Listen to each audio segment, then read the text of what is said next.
don't think you know this, but the universities in the US release something called the Common Data Set, which is like a blueprint of everything you need to be doing to get into those colleges. Now listen, you cannot have a generic profile. That will get you nowhere. If you want to understand why, you can go check out that other release.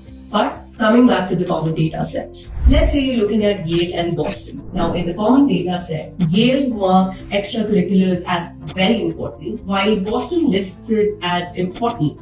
So there is clearly a priority list which can tell you how to adjust your profile accordingly and clarify the things you need to be doing. As a student aiming for Ivy League schools, you need every possible edge to understand how competitive your application is and how to best present your strengths. That's where the common data sets come in. The CDS is a standardized report that all the schools in the US, including Ivy Leagues, publish every year. It includes detailed factual information about the university's admission statistics, financial aid, student life, and more. The best part?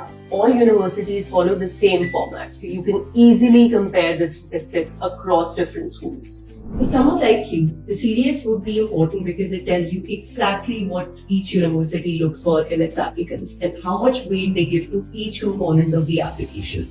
You can understand how important a university considers SAT scores, other standardized tests, your essays, extracurriculars, and the interviews, helping you refine your profile in a manner that aligns with the preferences of your most desired students. It can also give you an insight into how generous the school is with financial aid, what the graduation rates look like, what are the class sizes, what's the student-faculty ratio. All of this information is important to understand where you will thrive and where you'll spend your life for the next 3 to 4 years. Before you lock in your college list and start sending in your applications, take a look at the CDS for the Ivy League school genotype.